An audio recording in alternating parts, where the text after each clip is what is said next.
Welcome to episode 59 of the Princeton Podcast, produced by the podcast production team at HG Media, providing audio and video production services here in Princeton since 1999. In this episode, our Princeton Podcast host, Mayor Mark Freda, welcomes Brian McDonald, Princeton's newest town councilman. Brian has been deeply involved in Princeton for years, serving on the school board, coaching in the Princeton Little League, and sitting on the boards of organizations including Sustainable Princeton and the Watershed Institute. In this episode, Brian discusses his transition from the school board to town council, his priorities for local government, and how he plans to address key issues such as municipal finances, sustainability, and community services. So without any further introduction, let's join our host, Mark Freda, and his guest, Brian McDonald, for episode 59 of the Princeton Podcast. Brian, thanks for joining us today. Thanks so much for having me. I've tuned into some of the podcasts and hope to listen to all of them, but it's a great service you provide to the town. Thank you. And everybody listening, you heard it. Brian said, listen to the podcast. Do that. So, Brian, let's get a little bit about you, and then we're going to get into school board, council, a whole bit. I think this could be a really interesting podcast. Let's start with, how long have you been in Princeton? My wife and I moved here 30 years ago, almost to the day. It was 2 weeks ago on February 3rd that we celebrated our 30th anniversary in Princeton in the same home, actually. Same kids, different dogs over the years. But I've been here that long, and I attended the university as a student. So there were 4 years in my late teens and early 20s when I was in the town more often than I was where I grew up. Yeah. Okay. So speaking of that, where did you grow up? I grew up in a small unincorporated town called Edgemont in New York, which sits next to Scarsdale and has fantastic public schools. They're small, graduating class in the range of 150, but it was a great place to grow up, and one of the reasons I wanted to live in something in a suburban setting with easy access to a major metropolitan area. And, Princeton reminds me a bit of home. Right. Oh, that's great. Okay. So here's kind of the trick question. This is the only trick question. Tell us something about yourself that few people would know. I've done this as an icebreaker a couple of times, and I have two that seem to work. And the first is one that tells you a lot about me. If you knew me growing up, I was the AV guy at my church. So for 4 years, from 9th grade to 12th grade, I ran all the AV programs for the Sunday school and made sure that the minister's sermon was recorded with the service. And I even got to ring the bells at the start of the service. The second thing that people find to be a lot of fun is when at a restaurant in New York, there's some turnover. You usually have 4 or 5 cooks in the kitchen. And at one point in time, we had a vacancy, an unexpected vacancy at the grill position. And our executive chef said she was going to bring in a young guy who she knew who would only be with us for a week or two until he found something better to do. And his name was Bobby Flay. So Bobby Flay worked in my restaurant for about 10 days and obviously has gone on to do great things. It's a tremendous story. I would have never guessed that one. Many people in town do or have worked at the university, and I believe you were there for a while, so maybe you could tell us a little bit about that experience. Sure. Working at the university was a wonderful experience for the most part. As somebody who had spent time in the private sector, it took a bit of time and effort to adjust to the fact that the sort of change cycles move a lot more slowly at the university, and for good reason. Once I figured that out, it made sense. These are institutions, Princeton and its peer institutions have been around for hundreds of years. And so it's important that the change is very well thought out, very well planned, very well executed. It's definitely not a case where you want to throw a lot of spaghetti at the wall and see what sticks. It was an opportunity to work with incredibly smart, passionate, dedicated people who believed in the dual mission of teaching and research. And, fortunately, the university does both of those extremely well. So for me, it was mostly a very positive experience. I was there for a little more than 8 years, and that was the right amount of time for me to be there before returning to more, organizations that are a little smaller, a little more nimble. Yeah.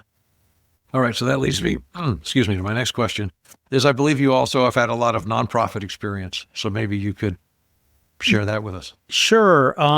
Service is definitely one of the through lines in my whole life. Starting with service in my church community growing up, which was very important to my mother. So my sister and I were very involved, in the singing in the choirs, in the bell choir, going around to, visit senior citizens and young people, and we're in fellowship groups. And I was also class president in my high school, and again in college, was class president and served on the honor committee. So it's in my DNA to be committed to service. And Princeton, one of the great things about our community is how many organizations there are that rely on volunteer support. Yeah. And so I've had the privilege to donate my time and in some cases, whatever wisdom I might be able to impart, and in some cases, some of my resources. Beginning with Princeton Little League, where I was a coach for, I think it was 12 years. I served on the boards of the Watershed Institute and Sustainable Princeton. I've remained an active alumnus at the university and have stayed involved with the Swimming and Diving Friends Group, which is a sort of booster group that raises funds for so that the undergraduates can travel a little bit more than the university budget would otherwise allow. I spent 7 years on what was called the Citizens Finance Advisory Committee, which was started by the township probably 15 years ago, which gave me a real interesting peek into local finances at the municipal level, which sort of carried me back to my original career as a public finance professional on Wall Street. I'm sure I'm leaving some of the organizations out, but it's been really wonderful to be able to, devote as much time as I have. Oh, and the number one I left out is McCarter Theater, where I was on the board for 17 years and served as president for 5 of those years. And that's an absolutely outstanding organization and a real gem in our community. Yeah. I think no matter what sort of nonprofit activity you want to get involved in this town, there's got to be a group that exists for you to do that. Yeah. We are blessed. And most of them are always looking for more volunteers. Yes. So if there's a message I could convey is, if you live in Princeton, it's great to give back. And there are an awful lot of organizations, whether it's arts and cultural, social and human services, athletic organizations that really rely on the work of volunteers to do the good work that they do. So get involved. That's it. Get involved. So let's shift it up a little bit. I think you had some interesting past political involvement. Maybe you could tell us about that. Really only one sort of candidate that caught my attention, which was Senator Bill Bradley. And in the late 1980s, he hired a college classmate of mine to be his press secretary and then chief of staff. And he was a hardcore Republican who was also inspired by Bill Bradley and changed his party affiliation and invited me, I was independent at the time, to work on the campaign as a member of what was called the New Generation Committee, which was really trying to get people in their 20s and 30s to roll up their sleeves, get actively involved in, supporting candidates who had visions that we thought were the right ones for the country. And so I spent a little more than a year and a half as a volunteer working on the Bradley campaign, which was successful. I believe that's the campaign where he was challenged by Christy Todd Whitman. I'd have to go back and check, which was a closer campaign than many thought it would be. But Bill's an exceptional person. I know you've probably met him and know a lot about him, and he'd be a great person to have on the podcast. Yes, he would. There you go. I got to write that down. You just wrapped up a period of time on the Princeton School Board. What made you decide to serve there?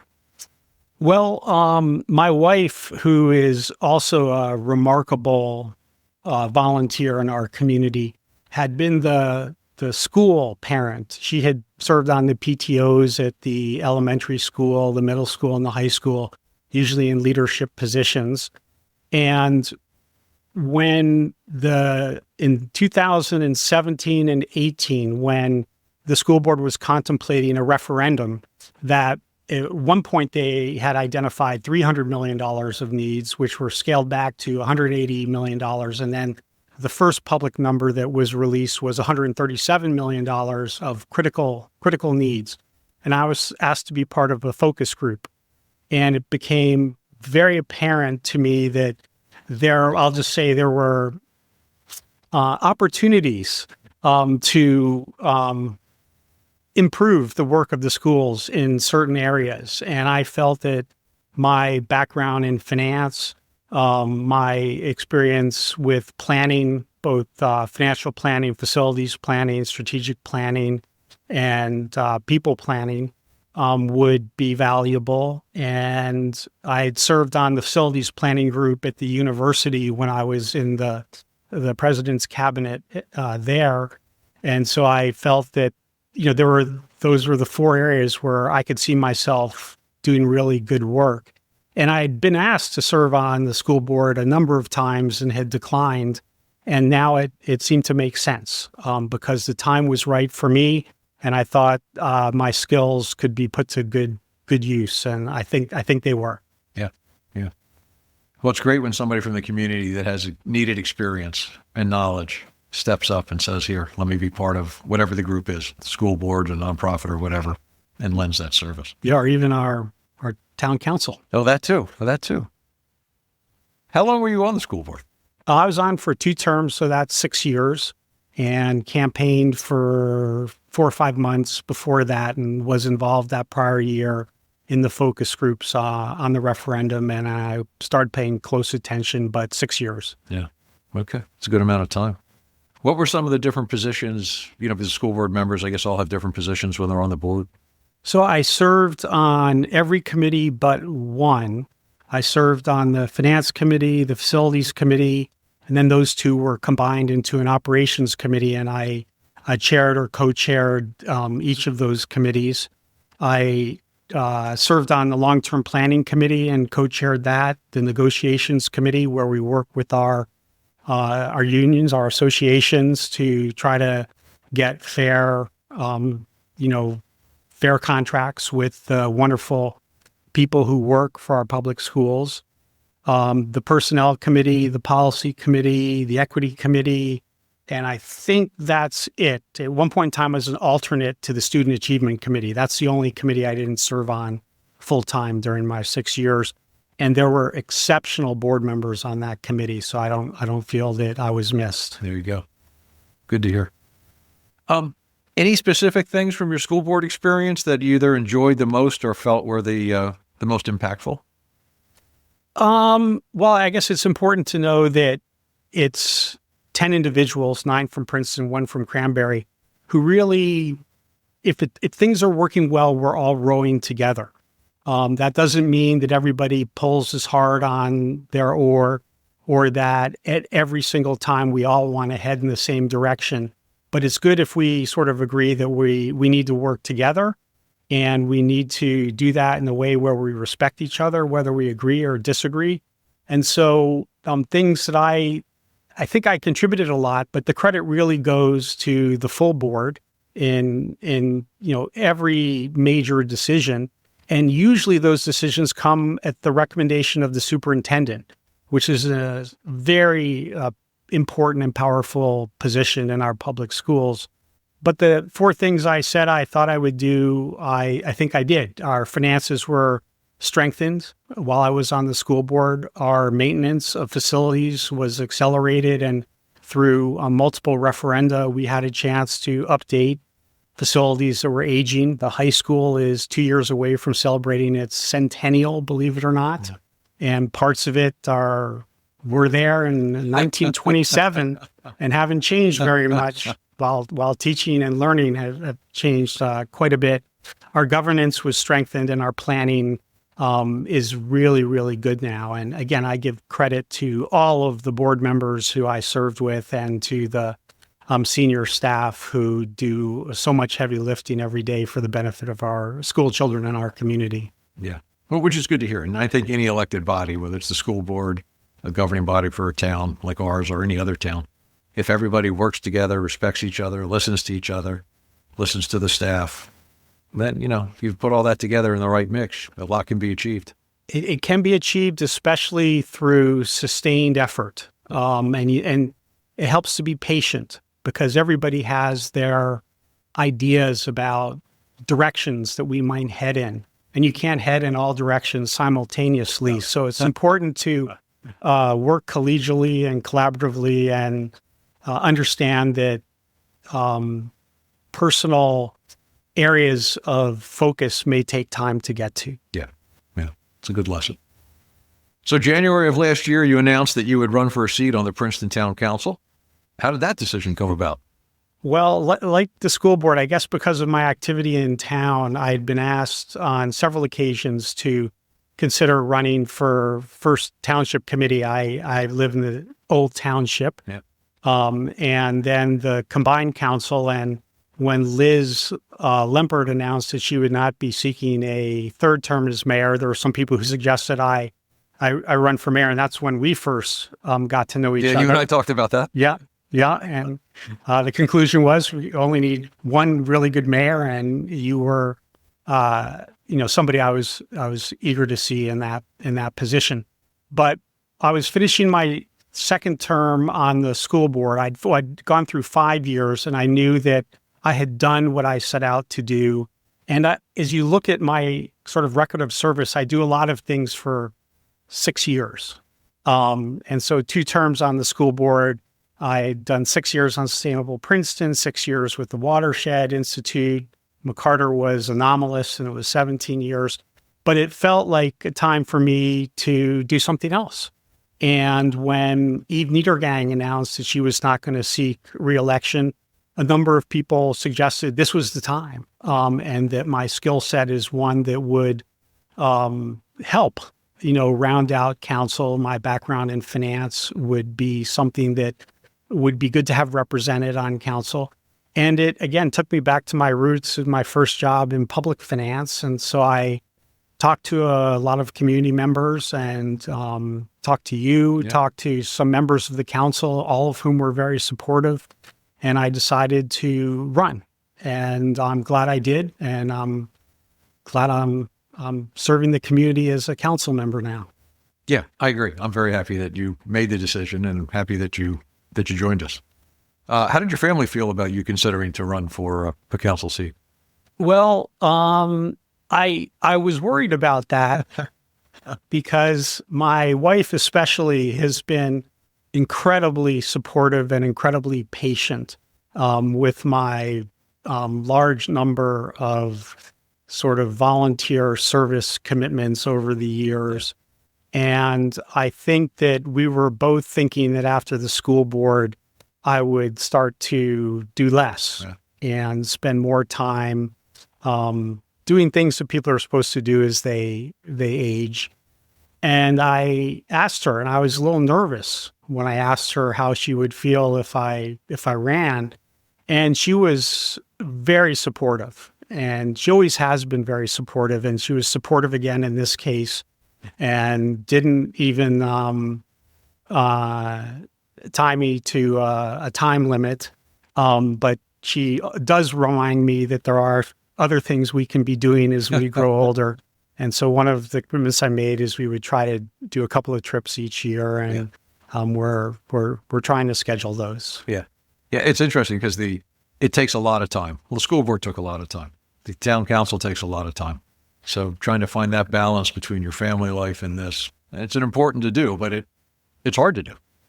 Yes. And again, we're fortunate that there are enough people who have found the time somehow, many of them, with the support of their families, understanding how great the commitment is to serve on the school board and on council and as mayor.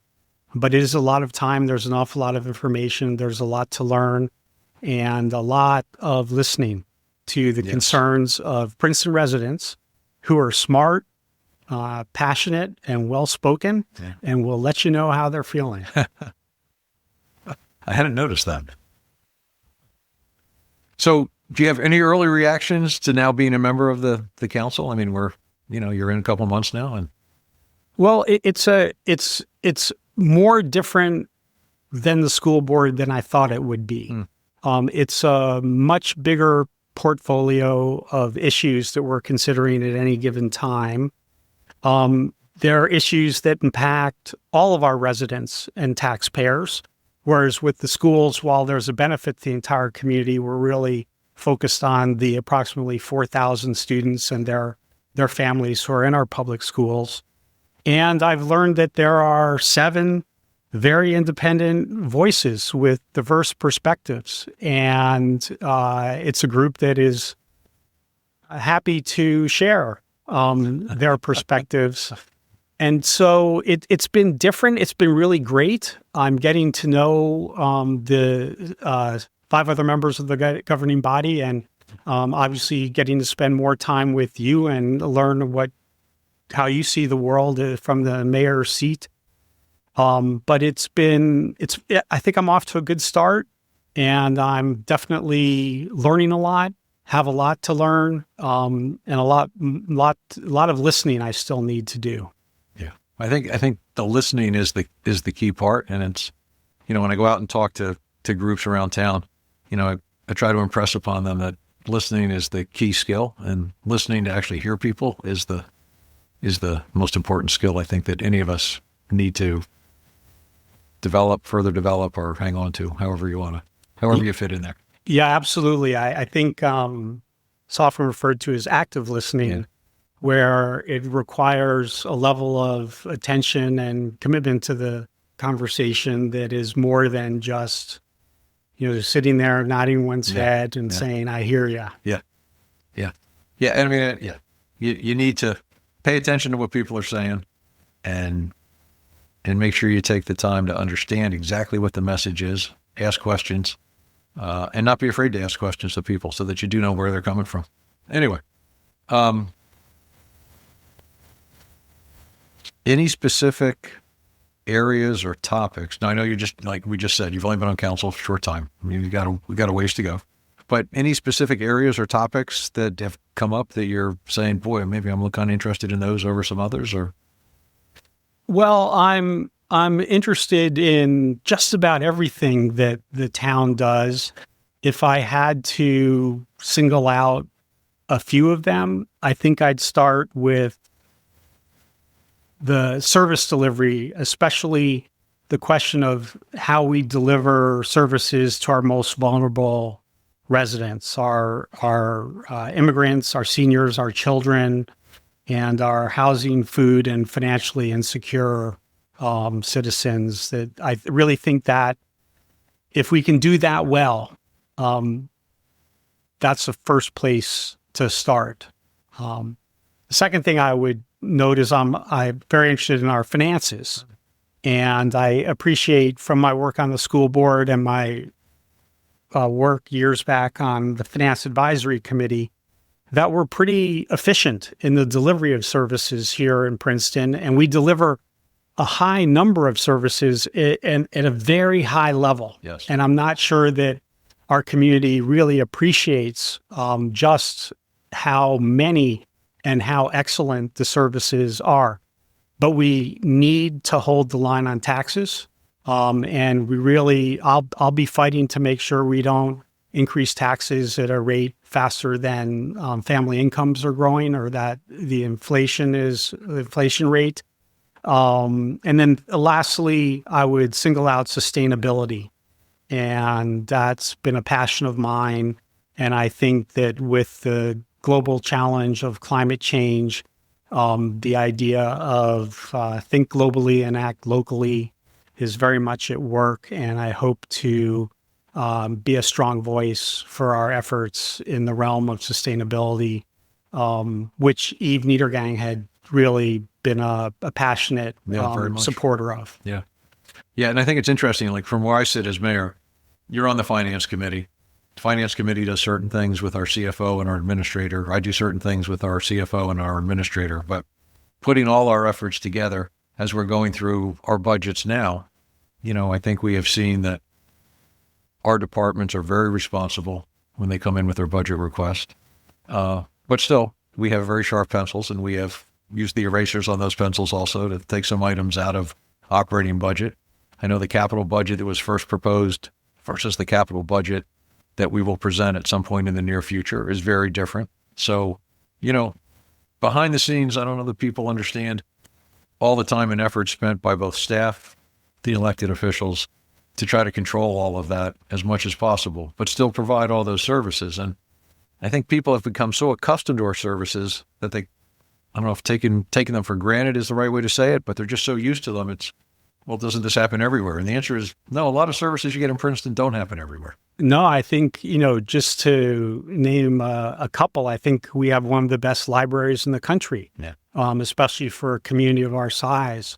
It's not a municipal service per se, but the First Aid and Rescue Squad has got to be one of the top ones in the state. And I know that you spend a lot of time there and are I do. Probably one of the driving forces for the excellence that we get there. So yes, the services that are delivered are really impressive, and I hope that citizens appreciate that. Yeah, I hope so. But I think a lot too. All right. To anyone considering a run for council, any advice or recommendations? Well, I would say the first thing would be to get involved in the community. Get to know people, work for some of the nonprofits, coach a team, volunteer at the local school your child attends. These are ways to get to know people and to get to know what the issues are. It would be very difficult just to jump right in. Yes. And first, I'm not sure it would be easy to be elected if you didn't have a bit of a footprint in town and had been here for at least a bit of time to get to know people and, what our community values. But I think a high level of involvement and then a proven track record that you're an effective volunteer is something that I would look for, and I think a lot of members of our community look for when they're considering who to elect to serve on the council or on the school board. Yeah. So, I agree with you. And, the town has a number of boards, committees, commissions that people can either try to join or just go to their meetings, right? You don't have to join every group, but you could just attend meetings to see what's going on. The council meetings, the mayor and council meetings that we have, you can show up in person. You could join by Zoom. So if you have a question, you can ask a question, or you could just watch it on YouTube without having to, actively take part in it. So there's so many different ways to stay involved in the community and figure out what's going on. It's in that regard, it's a great community because it's easy, I think, if you spend a little bit of time to know what's happening and get a fair amount of knowledge. Yeah, I mean, on the school board and on council, we occasionally hear that, more transparency would be a good thing. I think that it's transparency is a value we should all really value and cherish. But I hope that citizens understand that we're served by a local press that we really don't, many other communities don't have, and that the meetings of the school board and of council most of them are open, and it's easy to engage and find out what's going on, but it does take a little bit of work. Yes, it takes some effort. Yeah. And it does take effort. And luckily there's people like yourselves and others that have stepped up and are, whether school board, town council, the different boards, committees, commissions, volunteering for all the different nonprofits. There's a lot of great opportunities in this town so people can give back and be of service. Yes, a friend of mine who's probably in his late 40s or early 50s is recently joined the fire department as a volunteer. There we go. And I know that many organizations in town need volunteers, and I just make a pitch for our fire department, which at one point in time was all volunteer. And now we have some very talented professional firefighters, but still the need for volunteers. Yes. Yep. Fire department needs volunteers. First aid squad needs volunteers. Any number of the nonprofits in town need volunteers. So if you've got even a couple hours a week, there is a group out there that's going to gladly accept your time. So anyway, Brian, I want to thank you. Thanks for being here today. Thanks so much for having me. And thanks again for all of your service as mayor. I don't know how you do it. I know that you cut every ribbon and shake every hand when given the opportunity, and have been so engaged, warm, and welcoming to me personally, and also to all of the groups in our community that take the time to invite you to spend time with them. Yeah, thank you. Appreciate that. Thank you for joining us for the 59th episode of the Princeton Podcast, produced by the podcast production team at HG Media. If you enjoyed this episode of the Princeton Podcast, please share it with your friends. Visit our website at princetonpodcast.com, and be sure to subscribe to us on Apple Podcasts, Spotify, YouTube, Audible, or wherever you listen to podcasts.